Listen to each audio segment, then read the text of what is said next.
অনুষ্ঠান বাড়িতে তোমরা এই রান্নাটা নিশ্চয়ই আগে খেয়েছো। তো আজকে তোমাদের আমি করে দেখাবো দই কাতলা। তো দই কাতলার জন্য নিয়ে নিয়েছি কাতলা মাছ, আর কড়া গরম করে নিয়ে নিলাম সাদা তেল। এবার এই তেলটাতে আমি এক এক করে মাছগুলো সব ভেজে নেব। মাছগুলোতে কিন্তু আমি শুধু নুন মাখিয়ে নিয়েছিলাম, কোনো হলুদ দিইনি, যাতে কালারটা সাদা থাকে। আর যেহেতু দই কাতলার রং সাদা হয়, তাই জন্য আমি হলুদ ছাড়াই শুধু নুন মাখিয়ে মাছগুলোকে ভেজে নিচ্ছি একটা একটা করে।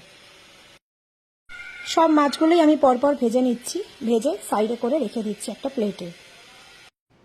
মাছগুলো তুলে নেওয়ার পর ওই একই তেলে আমি রান্নাটা করব, তার জন্য দিয়ে দিচ্ছি তেজপাতা।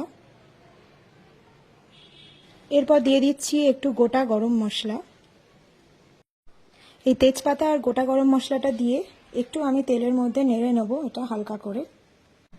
এরপর এর মধ্যে আমি দিয়ে দিচ্ছি গোটা সাদা জিরে, আর তার সাথে আমি অ্যাড করব পেঁয়াজ বাটা। এই পেঁয়াজ বাটাটা একটু হালকা ফ্রাই করে নেব আমি।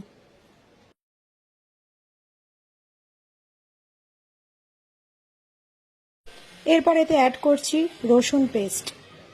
রসুন পেস্টটা দিয়েও ভালো করে এটা কষিয়ে নিতে হবে।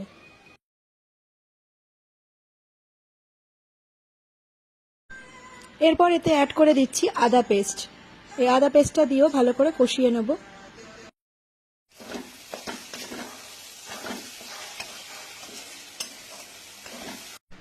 এরপর দেখো এতে আমি একটা পেস্ট দিয়ে দেবো। এর মধ্যে আছে নারকোল বাটা, কাজু বাটা আর পোস্ত বাটা, আর তার মধ্যে দিয়েছি 4টে কাঁচা লঙ্কা। তো এগুলো সব পেস্ট বানিয়ে আমি এটার মধ্যে দিয়ে দিচ্ছি।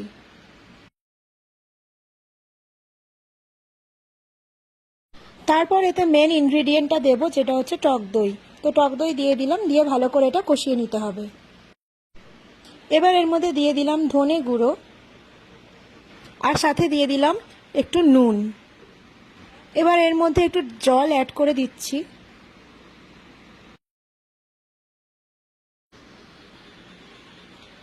একটু ঝোলটা ফুটে গেলেই এর মধ্যে একটু চিনি আর 2টো কাঁচা লঙ্কা দিয়ে দিচ্ছি। আর তারপর যে ভাজা মাছগুলো আমি রেখে দিয়েছিলাম, সেই ভাজা মাছগুলো এর সাথে অ্যাড করে দেবো।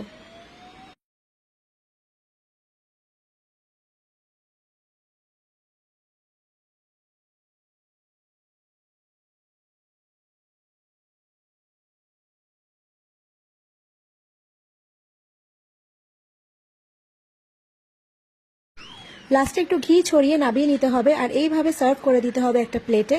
তো দেখো ইজিলি তোমরা কিভাবে অনুষ্ঠান বাড়ির মতো দই কাতলা বাড়িতে করে নিতে পারো। তো আশা করি তোমাদের রেসিপিটা ভালো লেগেছে। ভালো লাগলে কমেন্ট করে অবশ্যই জানিও, আর লাইক করে দিও আমার ভিডিওটা। আজকের মতো এখানেই, টাটা।